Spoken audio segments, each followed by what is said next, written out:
پہلے تو ہر چیز کا مالک اللہ تعالیٰ ہے خود، اور جب اللہ تعالیٰ ہر چیز کا مالک ہے تو پھر اللہ ہی کا کو حق ہے، ہر بات کا اللہ تعالیٰ کو حق ہے، لیکن یہاں تو خاص کر کیونکہ اللہ کا مال ہے، پوری کائنات اللہ کی ہے، تو اس مال کا فیصلہ اور اس مال کا کہ کیا تقسیم ہوگا وہ اللہ کا حق ہے۔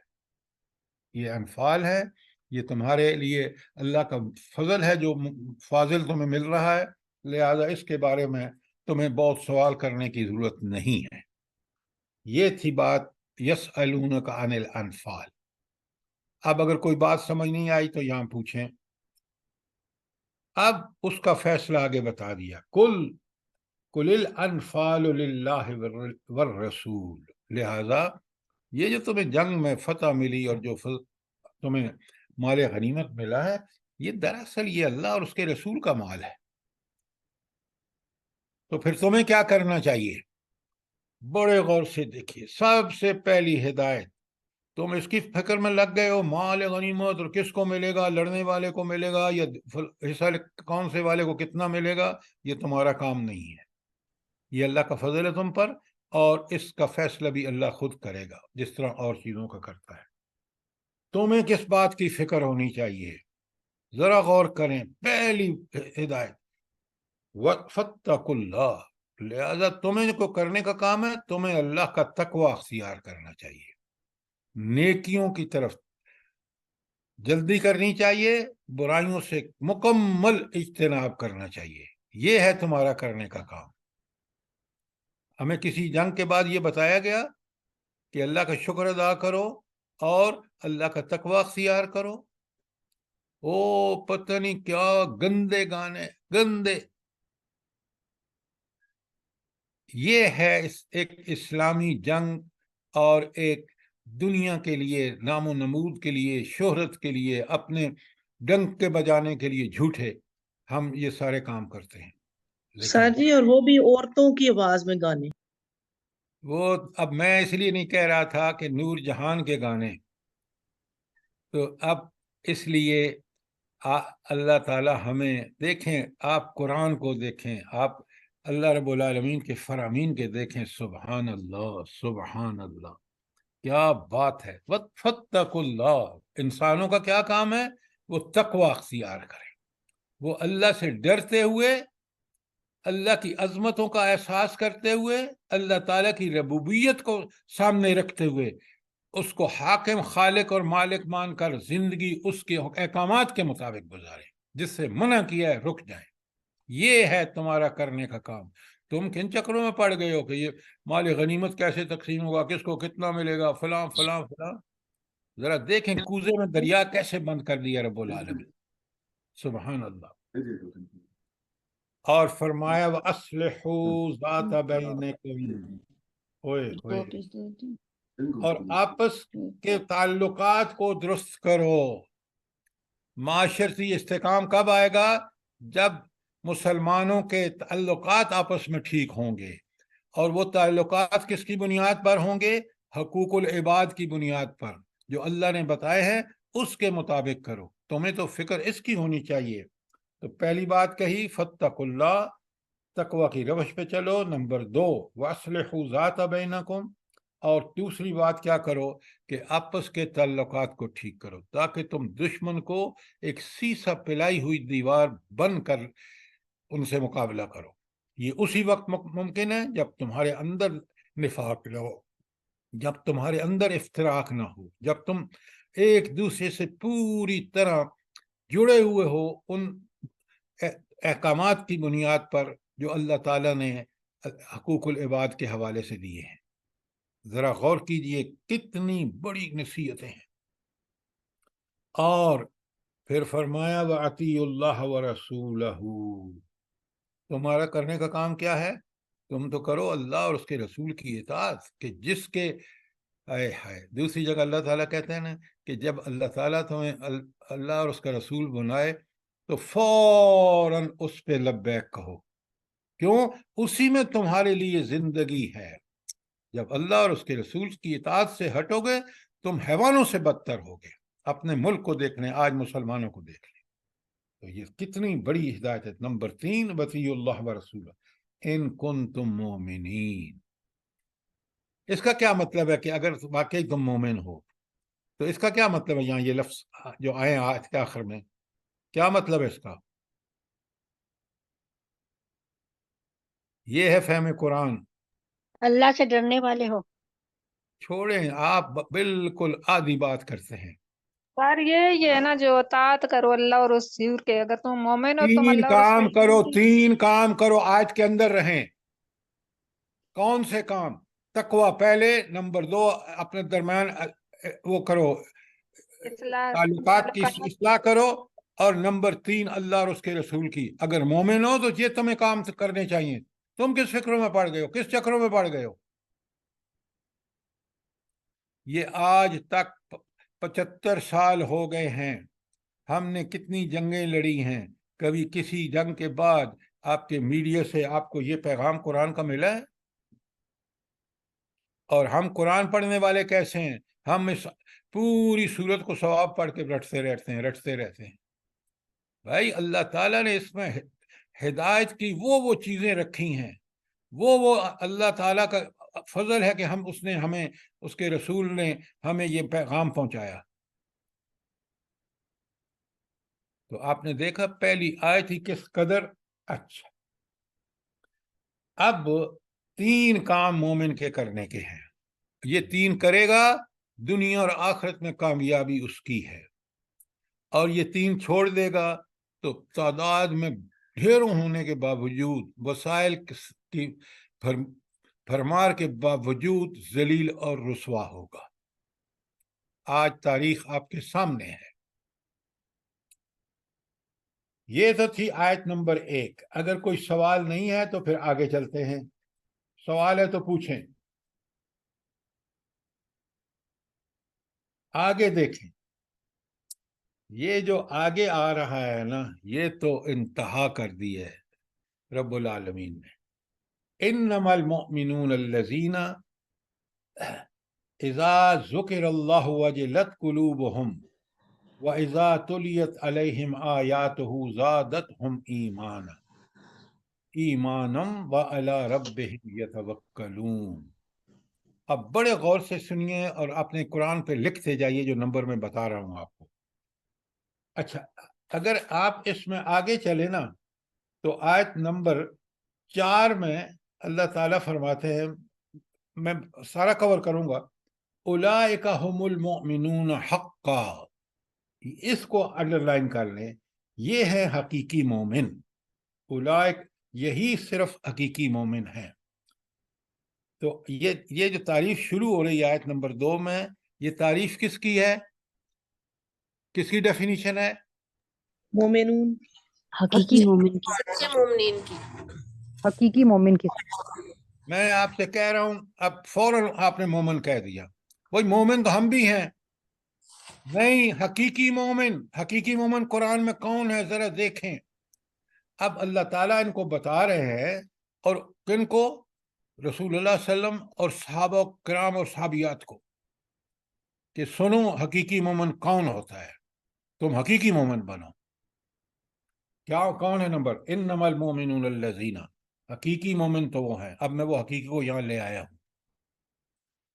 نمبر 1، اذا ذکر اللہ وجلت قلوبہم، جب اللہ کا ذکر کیا جاتا ہے تو ان کے دل دہل جاتے ہیں. نمبر 1 اس پہ لکھیں.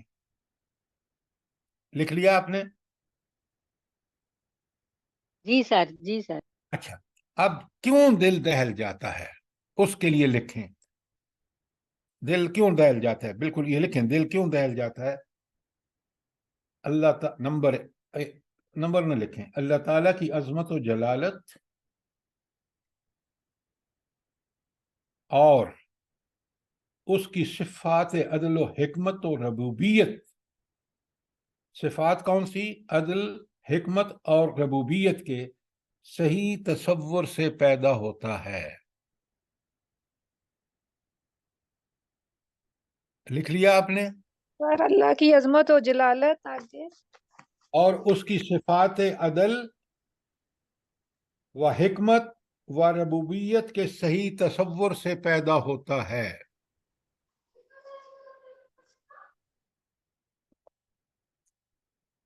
اب میں کھولتا ہوں کیونکہ یہ بار بار آتا ہے اللہ کا خوف. یہ جملہ لکھ لیں اور اس پہ میں ابھی آپ کو کھول رہا ہوں اس جملے کو.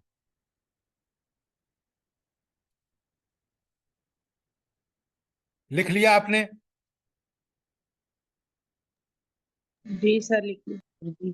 اچھا اب ذرا غور سے اس بات کو سنیں. سب سے کائنات میں عظمت اور جلالت اور شان والی ہستی کون سی ہے؟ اللہ تعالیٰ اللہ تعالیٰ کی. یہ پہلا پوائنٹ ہے کہ جب ہمیں اس عظمت اور اس جلالت کا ٹھیک ٹھیک تصور ہوتا ہے تو واقعتاً ہمارے دل دہل جاتے ہیں. اوئے اوئے، ہمارا خالق اور مالک اور رازق، کائنات کی عظیم ہستی، جلالی صفات کی انتہا. کون کہے تو ساری دنیا برباد. طاقت اور قدرت کا سرچشمہ، علم و حکمت کا سرچشمہ. تو پہلی بات جو ہمارے دل میں اللہ کا خوف اور خشیت پیدا کرتی ہے وہ اللہ تعالیٰ کی عظمت اور جلالت ہے. پہلی بات. دوسری بات، اللہ نے ایک دن مقرر کر رکھا ہے عدل کا، آخرت کا، اور وہاں جو اللہ نے عدل کرنا ہے وہ آئیڈیل جسٹس ہوگا، اور میرا پورا نامہ اعمال اس کے سامنے پیش ہونا ہے. مجھے کوئی وہاں ہیلپ نہیں ملے گی، نہ کوئی میرا پشتیبان ہوگا، نہ میری کوئی سفارش ہوگی، نہ میرے پاس ذرائع اور وسائل ہوں گے کہ دے دلا کے چھوٹ جاؤں. آیت الکرسی میں آپ یہی پڑھتے ہیں اگر سمجھ کے پڑھیں تو. یہ وہ چیز ہے جو میرے دل میں انتہائی خوف پیدا کرے گی کہ میں نے دنیا کا سارے اعمال کا، چھوٹے بڑے کا حساب اس ہستی کے سامنے دینا ہے جس نے عدل و انصاف کی انتہا کر دینی ہے. اگر اس نے میری خطاؤں کو بخشا نہ، معاف نہ کیا، میں تو برباد ہو جاؤں گا. اس کی توفیق سے میں نے دنیا میں نیک اعمال نہیں کیے تو میں برباد ہو جاؤں گا. یہ ہے ان صفات الہی کا جن کی وجہ سے میں اس اللہ سے ڈروں کہ میں نے اس اللہ کے سامنے پیش ہونا. اور تیسری اور آخری بات، وہ میرا رب ہے. ربوبیت کا لفظ میں نے آپ کو لکھوایا ہے. وہ میرا رب ہے، مجھے پالتا پوستا، میرے ہر حال کی نگرانی کرنے والا، میرا مالک، میرا آقا وہی ہے. یہ ہیں وہ صفات. اگر اس کا ٹھیک تصور مجھے ہو تو میں پھر اللہ سے کی ذکر سے خوف زدہ ہو جاؤں گا، اور اس خوف کے نتیجے میں نیکیاں کروں گا اور برائی سے بچوں گا. پھر تو میرے دل میں خوف ہے. یہ ہے اذا ذکر اللہ وجلت قلوبہم کا مفہوم. اب سوال کریے اگر بات سمجھ نہیں آئی تو.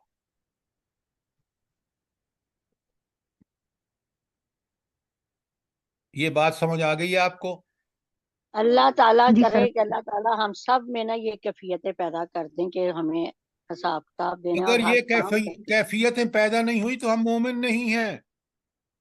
جو شخص اللہ کی عظمت، جلالت، ربوبیت اور اس کی صفات آخرت میں جو ہمارے اپلائی ہوں گی اس کا قائل نہیں ہے، وہ مومن نہیں ہے، بھلے سے اس کا نام عبداللہ ہو. حقیقی مومن کی پہلی صفت کیا ہے؟ پہلی صفت ہے کہ جب اللہ کا ذکر کیا جائے تو ان کے دل دہل جاتے ہیں. میں نے اس کو کھول کے آپ کے سامنے رکھا ہے، اس لیے گزارش کر رہا ہوں، سوال ہے تو کریں. سر یہ جو ہے رب پہ توکل کرنا، کس طرح کی توکل ہونی چاہیے؟ آپ آگے مت چلے نا، وہ بہت آخر میں ہے.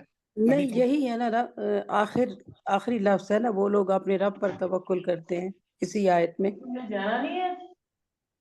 آپ بالکل آدھی بات کہہ رہے ہیں. میں آپ اس پہ آؤں گا نا، ذرا آپ مجھے وقت تو دیں، وہ الگ پوائنٹ ہے. ٹھیک ہے ٹھیک ہے، جزاک اللہ.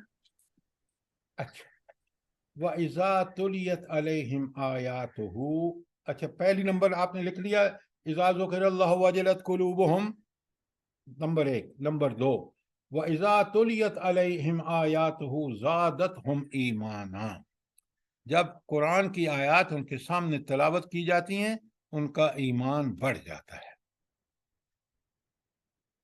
نمبر 2. اچھا پہلے تو مجھے یہ بتائیں کہ ایمان بڑھنا کا مطلب کیا ہے؟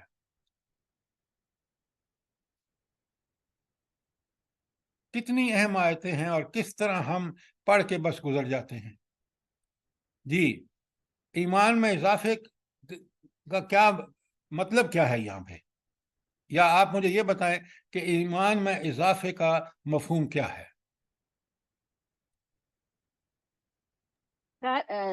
سر وہ اللہ اور اللہ کے رسول کی سنتوں پر عمل کرنے کو خود بخود بس پھر دل بس کرتا بس بس بس بس آپ بالکل ایسا جواب دیتے ہیں جو بہت انڈائریکٹ ہوتا ہے. ڈائریکٹ جواب. سر اللہ تعالیٰ سے ایمان کا جی فرمائیں.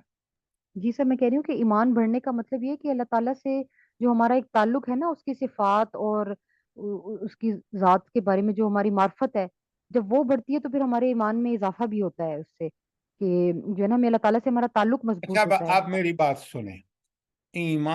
میرا ایمان بڑھتا اس وقت ہے جب میں نیکیوں کی طرف جلدی کرتا ہوں اور برائیوں سے بچتا ہوں. یہ میرے ایمان کے بڑھنے کی نشانی ہے. ایمان کے کم ہونے کی نشانی یہ ہے کہ میں برائیوں میں نیکیوں میں سستی کرتا ہوں اور برائیوں کی طرف رغبت زیادہ رکھتا ہوں. یہ ایمان کے کم ہونے کی نشانی ہے. اور پہلی کہ نیکیوں کی طرف فوراً جلدی کرنا اور برائیوں سے بچنا، یہ ایمان میں زیادتی ہے. اب بات سمجھ آئیے آپ کو؟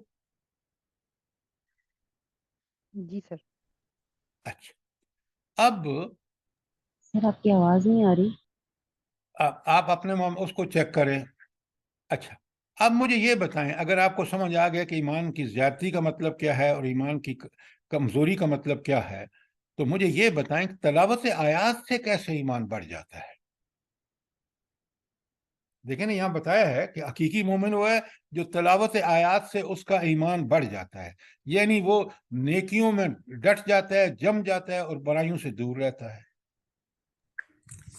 تو تلاوت آیات کیسے پیدا کرتی ہیں یہ چیز؟ ہر ظاہر تلاوت جو ہے وہ سمجھنے کے معنی میں آئے گی نا، اس کو سمجھیں گے، غور کریں گے وہ تبھی. تلاوت ہے ہی سمجھنا، اس کے پیچھے چلنا، پڑھ کے سمجھ کے اس کے پیچھے چلنا، یہ تلاوت کے معنی ہیں. تو تلاوت میرے ایمان میں اضافہ کیسے کرتی ہے؟ کہ حقیقی مومن کی نشانی نمبر 2 ہے آپ کے سامنے. سر اللہ پہ بھروسہ جیسے رکھیں. قرآن میں جنت کا ذکر آتا ہے، تو جو حقیقی مومن ہے اس کا دل ظاہر ہے جنت کو حاصل کرنے کی طرف جاتا ہے، تو پھر اس کے دل میں ایک عمل کی تحریک پیدا ہوتی ہے نا اس سے. بالکل، یہ ہوئی نا بات. پھر تو اگر اس نے آیت سمجھ کے پڑھی ہے، آپ ہمیشہ بس پڑھ کے گزر جاتے ہیں کہ صحابہ اور صحابیات کیا کرتے تھے جب جنت کی آیات آتی تھیں، جنت کی نعمتوں کی، وہ اللہ سے دعائیں مانگتے کہ رب العالمین ہمیں اس کا حقدار بنا دے. تو وہ حقدار بننے کے لیے آپ کو نیک عمل کرنا ہوگا. یہی ایمان کا بڑھنا ہے. جب جہنم کی اذیتوں کا ذکر آتا تھا، ہولناکیوں کا، تو اس سے پناہ مانگتے تھے، یعنی وہ پھر اپنی عملی زندگی میں برائیوں سے بچتے اور نیکیاں کرتے تھے. واقعات آتے ہیں، سورہ ہود میں دیکھیں، سورہ آراف میں دیکھیں، واقعات ہیں قوموں کے کہ کس طرح برباد ہو گئیں جو باغی تھے اور کس طرح بچا لیے گئے. تو انسان کہتا ہے کہ میں ان میں سے ہوں جن کو اللہ نے بچایا ہے. ایمان بڑھا یا نہیں بڑھا؟ میں ان میں سے نہ ہوں جو اللہ کے نبی کی مخالف کے بعد غرق ہوئے. ایمان بڑھا یا نہیں بڑھا؟ غرضے کہ کوئی آیت ہو قرآن کی، اس کو پڑھ کے سمجھ کے انسان کا ایمان بڑھتا ہے. اس لیے قرآن کو بغیر سمجھے مت پڑھے. اب بات سمجھ آ گئی آپ کو کہ تلاوت آیات سے ایمان کیسے بڑھتا ہے؟ جی سر. اچھا جی سر، جزاک اللہ. اب ایک دوسری بات بتاؤں، حدیث کا خلاصہ بیان کرتا ہوں. نبی کریم صلی اللہ علیہ وسلم نے صحابہ کو بتایا، صحابیات کو، کہ دیکھو یہ جو 2 چیزیں جو ہیں نا، وہ تمہارے دل کو صاف کرتی ہیں. ایک آخرت کی یاد کہ کثرت سے یاد کرو، اور دوسری کیا ہے؟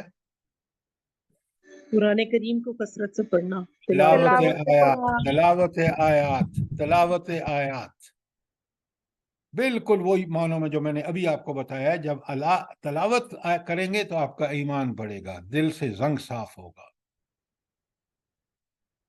اور وہ جو 4 فرائض منصبی ہیں کہ یتلو علیہم آیاتہ ویزکیہم ویعلمہم الکتاب والحکمہ، اور پھر باقی 3 میں کہا گیا۔ اللہ صحیح حال ہے، میں تو بڑی مشکل نہ لاتے ہیں۔ ذرا آپ اپنا مائک بند کریں، آپ کی آواز گھر میں آ رہی ہے سب لوگوں کو۔ اچھا، بڑی ایک تلاوت یاد کرنے بتائیے، اور دوسری کون سا پوائنٹ بتایا؟ 2 چیزیں۔ تلاوت آیات، اور حدیث میں آتا ہے کہ وہ کثرت سے یاد کرتے ہیں موت کو، کہ یہ تو عارضی مقام ہے، میں مرنے کا وقت کوئی مقرر نہیں ہے، ساری مجھے نہیں پتا کب ہے، اللہ نے مقرر کر رکھا ہے، وہ کب ہوگا مجھے پتہ ہی نہیں ہے، تو لہٰذا میں ہر آن اس قبر کے لیے، اس آخرت کے لیے تیاری کروں۔ جی سر، جزاک۔ اچھا، اب ایک تو ہمیں پتہ چل گیا کہ ایمان بڑھتا ہے تلاوت آیات سے، اور یہ ہم سب کو پلے باندھ لینا چاہیے کہ تلاوت سمجھ کے کریں اور مفہوم کو پوری طرح سمجھیں، تاکہ ہمارے اندر آخرت کا خوف پیدا ہو، نیکیوں کی رغبت پیدا ہو۔ یہ ہے ایمان کا بڑھنا۔ قرآن میں ایک اور جگہ اللہ تعالیٰ نے یہ بتایا ہے کہ تمہارے ایمان بڑھنے کا ایک اور طریقہ بھی ہے، اور وہ طریقہ یہ ہے کہ والذین اہتدوا، وہ لوگ جو ہدایت کا راستہ اختیار کرتے ہیں، زادتہم ایمانا، اللہ تعالیٰ ان کا ایمان بڑھا دیتے ہیں۔ تو گویا اب کو سمجھ آ جائے گا، بڑی قرآن کوئی ایسی بات نہیں ہے، کیونکہ ہم غور و فکر نہیں کرتے، بنا عمل کرنے سے، ہدایت پر عمل کرنے سے ایمان بڑھ جاتا ہے، بڑا آسان ہے۔ جب میں قرآن میں پڑھتا ہوں اور پھر اس پر عمل کرتا ہوں، عمل جو ہے مثلا میں اپنے عقائد کو پکا کرتا ہوں، توحید، رسالت، آخرت، یہ عقائد کی پختگی میرے ایمان کو بڑھا رہی ہے۔ اب میں اس عقیدے کے تحت عمل کرتا ہوں، مثلا میں نیکیاں کرتا ہوں اور برائیوں سے بچتا ہوں، یہ عمل میں نے کیا۔ اب آپ دیکھیں گے کہ جب میں یہ کرتا ہوں، مجھے نیکی کر کے بڑا اطمینان ہوتا ہے، برائی سے بچ کر اطمینان ہوتا ہے، کیونکہ اللہ نے میری فطرت کے اندر یہ شعور رکھا ہے کہ نیکی اچھی ہے، برائی بری ہے۔ اسی طرح جب میں اللہ کے راستے میں خرچ کرتا ہوں، غریبوں کی مدد کرتا ہوں، تو مجھے بڑا سکون ملتا ہے۔ تو گویا کوئی بھی عمل آپ کرتے ہیں، اس کے ثمرات اور برکات میں سے ایک چیز یہ ہے کہ وہ آپ کو اس کی وجہ سے ایمان میں اور اضافہ ہوتا ہے۔ تو ایمان میں اضافہ 2 چیزوں سے ہوتا ہے، ایک ہوتا ہے علم سے، اور علم ہے تلاوت آیات، اور دوسرا ہے عمل سے۔ یہ لکھ لیں، سمجھ لیں، سوال کر لیں، اور پھر اس پہ عمل کریں، پھر آپ دیکھیں کہ ہمارا ایمان کس طرح سر بڑھتا ہے۔ دوسرا کیا بتایا تھا؟ ایک بتایا ہے علم سے، علم ہے تلاوت آیات، دوسرا ہے عمل، نماز، روزہ، حج، زکوٰۃ، یہ میرے ایمان کو بڑھاتے ہیں۔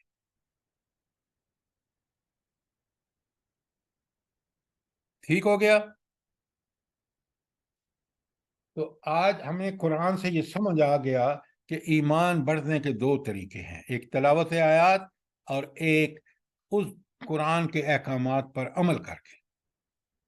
تیسری بات، وَعَلَىٰ رَبِّهِمْ يَتَوَكَّلُونَ، کہ وہ کیا کرتے ہیں؟ اپنے رب پر توکل کرتے ہیں۔ لوگوں، آپ دیکھو اس پہ کہ توکل کیا ہے، وہ آپ کو افغانستان میں ملے گا، وہ آپ کو فلسطین کے جدید نئے تازہ واقعے سے ملے گا۔ جو اسباب کے غلام ہے نا، وہ امریکہ کے بھی غلام ہے، آپ مسلمانوں کو دیکھ لیں، جو اللہ کے غلام ہیں ان کو اسباب پہ نہیں، ان کو توکل اللہ پر ہے، وہ دنیا میں بھی کامیاب۔ امریکہ کو انہوں نے شکست دی ہے۔ اسرائیل کی ٹیکنالوجی، اسرائیل کا علم، اسرائیل کی سائنس میں دسترس دنیا میں سب سے زیادہ ہے۔ وجہ یہ ہے کہ یونیورسٹیز کو فنڈ وہ دیتے ہیں، بڑے بڑے پروفیسر اکثر یہودی ہیں، جو نہیں ہیں وہ بھی یہودی پرست ہے، اور دنیا اس کے سامنے سجدہ ریز تھی۔ امریکہ ہو، یورپ ہو، دبئی کو آپ دیکھ رہے ہیں، ہفتے کی کوئی 1200 فلائٹ ہے، ریکگنائز کر لیا ہے۔ سعودیہ کرنے جا رہا تھا، اور بہت سارے مسلمان لائن میں لگے ہوئے تھے۔ مجاہدین نے ایسا ننگا کر دیا ان کو کہ آج وہ خود اپنے وجود کو برقرار رکھنے کے لیے تڑپ رہے ہیں۔ یہ ہے ان کا توکل رب پر تھا، ان کا تکبر ان کا اسباب پر ہے یقین۔ تو دیکھ لیں، کائنات دیکھ لے، تاریخ دیکھ لے کہ اللہ ہی کا توکل جو ہے وہ بندے کو کامیاب اور کامران کرتا ہے۔ آپ اسی آیت میں، اسی صورت میں دیکھ لیں، سورہ انفال میں دیکھ لیں، نبی کریم صلی اللہ علیہ وسلم میں نے پوری تفصیل سے بتایا کس قسم پرسی کی حالت میں مکے سے نکلتے ہیں۔ قتل کا منصوبہ ایگزیکیوٹ ہونے جا رہا ہے، وہی شخص مدینے میں آ کے اللہ تعالیٰ پہ توکل ہے، ایک اسلامی ریاست، اس کے لیے سارے اسباب آپ نے دیکھے، کس طرح اس کو کن بنیادوں پر کھڑا کیا، وہ سارا 2 دن میں نے آپ کو بتایا۔ یہ ہے اللہ پر توکل۔ بات سمجھ آ گئی آپ کو؟ جی سر۔ جی سر۔ جی سر۔ اچھا، اب یہاں میں پھر سمری بیان کر دوں حقیقی مومن کی نشانیاں، تاکہ ہم اس آئینے میں اپنی شکل دیکھیں، چھوڑیں دوسروں کو۔ پہلی بات، اللہ کا ذکر جب ہوتا ہے تو ان کا ایمان بڑھ جاتا ہے۔ تو میں نے آپ کو ایمان بڑھنے کے حوالے سے، نہیں، دل دہل جاتا ہے ان کا، اس کی تفصیل بیان کر دی۔ نمبر 2، جب اللہ کی آیات تلاوت کی جاتی ہیں تو ان کا ایمان بڑھ جاتا ہے، اس کو بھی میں نے سمجھا دیا آپ کو، اور بتایا کہ قرآن میں دوسری جگہ بتایا ہے کہ ایک تو تلاوت آیات سے ایمان بڑھتا ہے، دوسرا قرآنی احکامات پر عمل کر کے انسان کو اطمینان نصیب ہوتا ہے، اس کا ایمان اور بڑھ جاتا ہے۔ تیسری بات، توکل کی مثالیں میں نے آپ کو افغانستان کی بھی دی ہے، اور بھی لیٹسٹ جو ہے وہ فلسطین کی بھی دی ہے۔ اب اگر کوئی سوال ہے تو پوچھیں، ورنہ آگے چلتے ہیں۔ کوئی سوال نہیں ہے؟ اب چلیے آیت نمبر 3، ایک اور آ گیا نمبر اگلا۔ آپ نے کتنے نمبر لکھ لیا ہے پہلے؟ 3 سر۔ 4، الذین یقیمون الصلاۃ، وہ نماز قائم کرتے ہیں۔ اقامت نماز کے ظاہری اور باطنی اصول پر بڑی تفصیل سے بات ہوئی ہے، اس کو بار بار پڑھیں تاکہ آپ کو اقامت الصلاۃ کا صحیح مفہوم سمجھ آئے، اور اس کے نتیجے میں ہم اقامت الصلاۃ کا فریضہ ادا کریں۔ اور چھٹی بات، ساری 5ویں بات ہے، وَمِمَّا رَزَقْنَاهُمْ يُنْفِقُونَ، اور جو کچھ ہم نے اس کو دیا ہے اس میں سے انفاق فی سبیل اللہ کرتے ہیں۔ اچھا، قرآن یوں تو بہت سارے احکامات ہیں، بہت سارے۔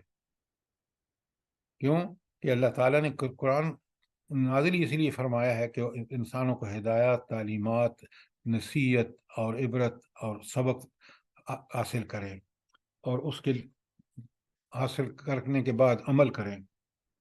تو یہ جو اقامت الصلاۃ اور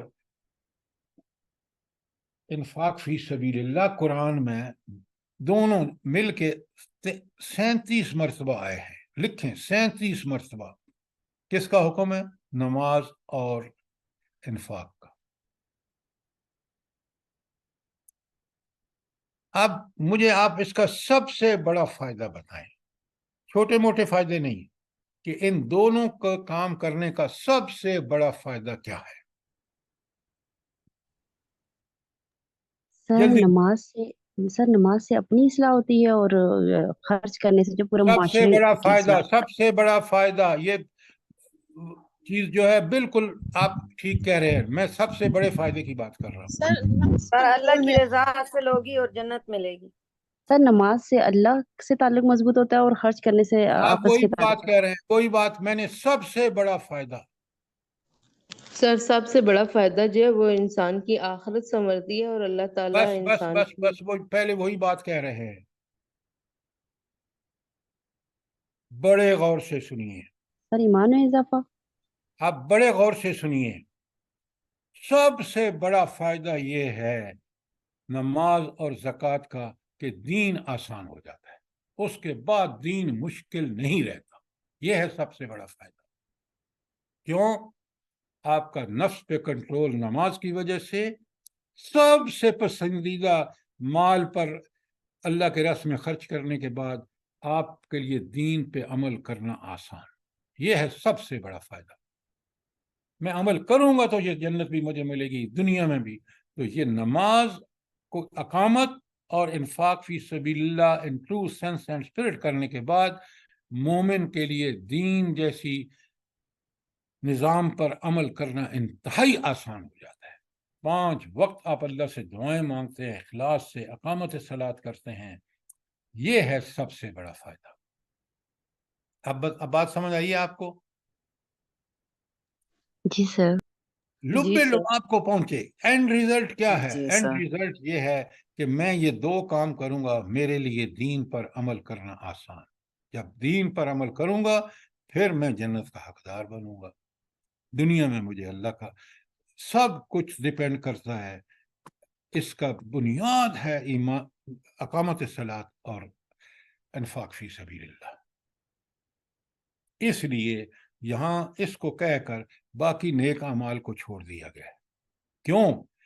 وہ خود بخود وجود میں آئیں گے. جب یہ وجود میں آئیں گے نماز اور انفاق فی سبیل اللہ، اقامت نماز، اور پھر باقی سارے اعمال آسانی سے ہو جائیں گے. اگر یہ نہیں ہے کوئی عمل وجود میں ڈھنگ سے نہیں آ سکتا. بتائیں اگر آپ کو اس میں کوئی شک ہے تو سوال کریں.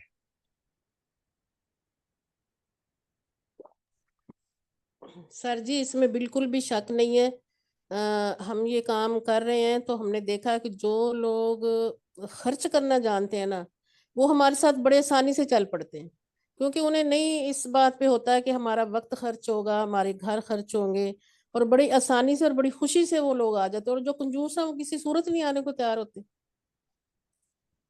اسی لیے اللہ تعالیٰ کا کمال دیکھے نا کہ 2 باتوں کا ذکر کیا ہے، اقامت صلاۃ اور انفاق فی سبیل اللہ. یہ جو آپ کہہ رہے ہیں نا مال اور اولاد اور اس پہ لوگ کنجوس جو ہیں بھاگ جاتے ہیں، اصل میں یہ 2 کام کرنے کے بعد انسان اگر اس کو اپنے عادی، ان 2 کاموں کا عادی بنا لے، اللہ کا دین بہت آسان ہو جاتا ہے، بہت آسان ہو جاتا ہے. اسی لیے میں عرض کرتا ہوں کہ آپ قرآن کی روح کو پہنچیں. اچھا، اب آیت نمبر 3 پر کوئی سوال ہو؟ اب آئیے آیت نہیں نمبر. سر، بہت بہترین سمجھ آ گیا. اس پہ عمل کرنے سے انسان کی اپنی خواہشیں بھی کام ہو جاتی ہیں اور خرچ بالکل، کو دل چاہتا ہے. بہت سارے مسئلے حل ہوتے ہیں. آپ نے بالکل ٹھیک کہا، خواہشات سے جان چھوٹ جاتی ہے. کیوں؟ اب آپ کی پسند اور ناپسند اللہ تعالیٰ کی پسند اور ناپسند بن جاتی ہے، اور آپ کو بالکل ہر جگہ سکون مل جاتا ہے. اولئک هم المؤمنون الحق. اس کا ترجمہ کیا ہوگا بلا؟ یہی سچے سر اور یہی پکے سچے مومن صرف ہیں. یہی سچے پکے مومن ہیں. یہ جو 5 کام کرتے ہیں، اب آئینہ میرے سامنے ہے، میں اپنی شکل دیکھ لوں کہ میں 5 کر رہا ہوں نہیں کر رہا ہوں. اگر کر رہا ہوں الحمدللہ ان میں اور خوبی اور حسن پیدا کروں، احسان کے درجے پہ پہنچوں. اور اگر نہیں کر رہا تو فوراً کرنا شروع کر. یہ سورت اور یہ آیت کب نازل ہو رہی ہے؟ غزوہ بدر کے غزوہ بعد بدر پہ اللہ جی تعالیٰ مسلمانوں کو کہہ رہا ہے کہ دیکھو یہ ہے تمہارے کرنے کے بعد، تم حقیقی مومن بن جاؤ، تم دنیا کے اندر سرفراز ہوگے، آخرت میں تمہیں جنت ملے گی۔ سر جی یہ ایک سوال ہے، آپ نے ابھی 2 لفظ بولے ہیں حسن اور خوبی، تو سر یہ کس طرح پیدا ہوگا، مطلب مزید بہتر بنانے کے لیے اپنے عمل کو، حسن اور خوبی؟ جزاک اللہ، بہت اچھا سوال کیا آپ نے۔ اگر میں اپنی نماز کو بہتر بنانا چاہتا ہوں تو میں، آپ نے دیکھا کہ وہ ظاہری جو باطنی سارے آداب ہیں، کیا میں اس میں کوئی کمی تو نہیں کر رہا؟ کر تو رہا ہوں، لیکن اس کی بھی بہت انتہا ہے، اور وہ انتہا ہمیں ملتی ہے حضور نبی کریم صلی اللہ علیہ وآلہ وسلم کی زندگی میں نماز کے حوالے سے۔ ہم اس کو اس لیول تک لے جانے کی کوشش کریں، پہنچ نہیں سکتے، لیکن محسن کا لفظ قرآن نے استعمال کیا ہے۔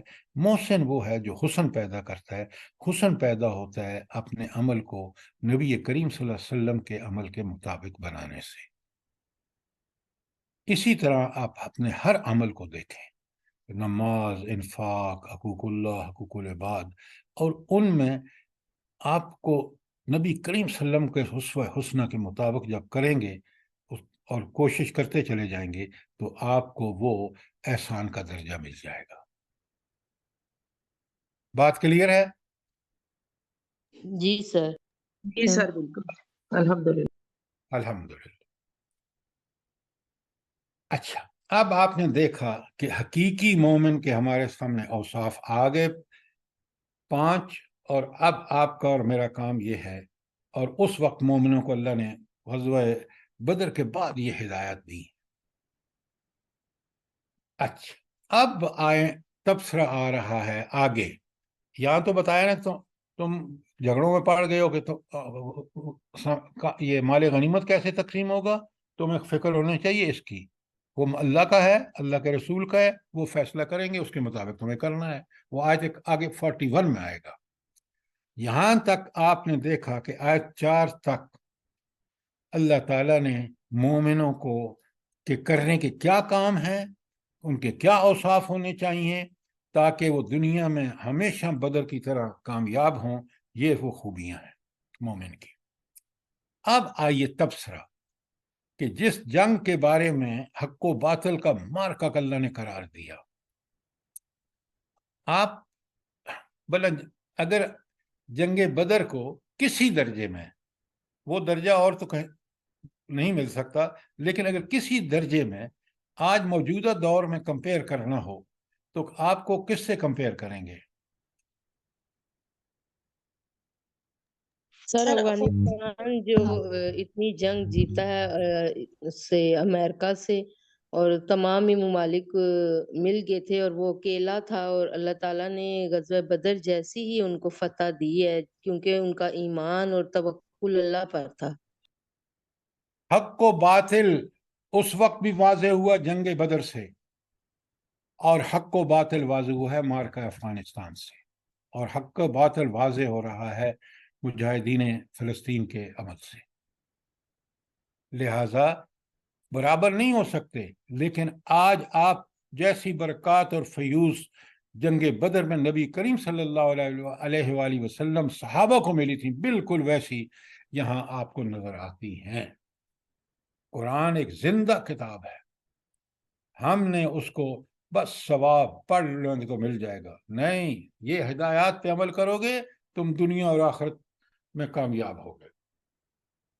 اب ذرا بڑے غور سے سمجھیے آگے جو بات آ رہی ہے کہ اب تبصرہ اس جنگ پہ، کما اخرج ربک من بیتک بالحق، اچھا، تیرے رب نے تجھے حق کے ساتھ اپنے گھر سے نکالا تھا۔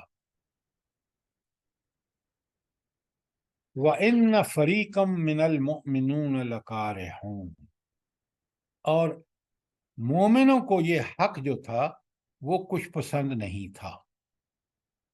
کیا مطلب ہے اس کا؟ بڑے غور سے سنیے اور سمجھیے۔ اب ذرا اس پورے سامنے لائیے جو میں نے آپ کے سامنے پچھلے 2 ہفتوں میں رکھا ہے، 2 دنوں میں رکھا ہے، کہ ایک طرف سے آ رہا ہے قافلہ شام سے، کس کا؟ ابو سفیان کا، مالوں سے لدا ہے اور ہتھیار ان کے پاس نہیں ہے۔ دوسری طرف سے مکے سے آ رہا ہے لشکر، جس کی تعداد میں نے کل آپ کو 1000 بتائی ہے، لیس ہے، اور وہ آ رہا ہے مدینے سے مسلمانوں کو ہمیشہ کے لیے ختم کرنے کے لیے۔ تو یہ 2 رخ ہیں، ایک شام سے آ رہا ہے قافلہ، نہتھا ہے مال، کثرت مال و اسباب کی، دوسرا آ رہا ہے مکے سے جو اپنے پوری طرح لیس ہے، اور وہ لیس اس لیے ہے کہ وہ مسلمانوں کو ختم کرنے آ رہا ہے۔ اب یہاں اللہ تعالیٰ فرماتے ہیں کہ میں نے آپ کو اپنے گھر سے نکالا، کس کے لیے؟ حق کے ساتھ نکالا۔ اب مجھے یہ بتائیں پہلے آپ کہ یہاں حق کا مطلب کیا ہے اس آیت میں اور اس صورتحال میں؟ جلدی بتائیں۔ سر جو قافلہ مکہ سے آ رہا ہے اس کے مقابلے کے لیے اللہ نہیں، تعالیٰ وہ نے کیا حق کیسے ہوا؟ سر سر دین اللہ تعالیٰ اسلام کو نافذ کرنے کے لیے حق۔ لا حول ولا قوت، آپ بات دور کی لاتے ہیں۔ سر اللہ تعالیٰ یہاں پہ باطل کو شکست دے کے اسے ختم کر دیں گے اور اسلام کا غلبہ قائم کریں گے۔ اللہ تعالیٰ کے رسول اللہ فرما رہے ہیں کہ میں حق کو حق اور باطل کو باطل، آگے آیت میں آ رہا ہے، اس کے لیے ثابت کرنے کے لیے یہ معرکہ ہونا چاہیے، لشکر جو مکے سے آ رہا ہے اور مسلمانوں کا آپس میں ٹکراؤ ہونا چاہیے۔ اور اللہ تعالیٰ فرماتے ہیں کہ ان فریقا من المؤمنین، یہ کمزور مومنوں کا، آپ کو پتہ ہے مدینے میں ایک تو بڑے مضبوط ایمان والے تھے مہاجرین اور انصار، دوسرے جو نئے نئے مسلمان ہوئے تھے، جو مال کی محبت ابھی اس طرح نہیں تھی جس طرح اللہ کی محبت ہونی چاہیے، وہ لوگ جو تھے وہ چاہتے تھے کہ ہم تو سیدھے سیدھے جائیں اور ان اچھے قافلے پہ حملہ کر کے اور مال لوٹ کے لے آئیں۔ یہ تھا ان کا کمزور مسلمانوں کا موقف، یہ تھا، اور اللہ تعالیٰ یہ چاہتے تھے، اور اللہ تعالیٰ نے نبی کریم صلی اللہ علیہ وسلم کو اسی کے لیے وہاں سے مدینے سے نکالا تھا، تاکہ حق و باطل کی جنگ کا مارکہ برپا ہو، اور حق حق ثابت ہو جائے اور باطل باطل ثابت ہو جائے۔ سوال کریں اگر کوئی بات سمجھ میں نہیں آ رہی تو۔ تبصرہ دیکھیں کتنا سبق آموز تبصرہ ہے۔ تو بدر کے لیے مسلمانوں کا نکلنا کیا تھا؟ اللہ تعالیٰ کی اجازت سے تھا، نمبر 1۔ نمبر 2، مسلمانوں میں ایک کمزور گروہ بھی تھا جس کی طرف آیت میں اشارہ ہے، اور کمزور گروہ یہ چاہتا تھا کہ ہم حملہ کریں اس پہ، تجارتی قافلے پر ابو سفیان کے، لیکن اللہ تعالیٰ جس نے نبی کو بھیجا تھا دین غالب کرنے کے لیے، اس اللہ تعالیٰ کا مقصد یہ تھا، وہ اللہ تعالیٰ یہ چاہتا تھا کہ یہ کفر اور اسلام کے لشکر کے درمیان مقابلہ ہو، اور حق حق ثابت ہو جائے اور باطل باطل ثابت ہو جائے، جیسا ہو کے رہا۔ کوئی سوال، کوئی بات کلیئر نہ ہوئی ہو، سوال کریں۔ آپ ذرا ان مسلمانوں کی دیکھیں، قرآن کے تبصرے دیکھیں، اور آج کاش امت مسلمہ اور ہماری فوجیں ان تبصروں کے نتیجے میں اپنے آپ کو آرگنائز کرتی تو آج ہمارا یہ حال نہ ہوتا۔ آیت نمبر 6، یجادلونک فی الحق، یہ آپ سے حق کے بارے میں جھگڑا کرتے ہیں۔ یہ جو کمزور گروہ ہے نا، یہ بڑا خوش ہے کہ جائیں اور قافلے کو لوٹ کے لے آئیں اور مال ہمارے پاس ہو، لیکن اللہ تعالیٰ حق کو غالب اور باطل کو مغلوب کرنا چاہتے ہیں۔ یجادلونک فی الحق، یہ کمزور مسلمان آپ سے حق کے بارے میں جھگڑا کرتے ہیں، بعد ما تبین، اس کے بعد کہ ان پر واضح ہو گیا۔ کیا واضح ہو گیا؟ کہ قافلہ کس سے جا کے کرے گا جنگ؟ اس قافلے سے جو تیار ہو کے آ رہا ہے مکے سے۔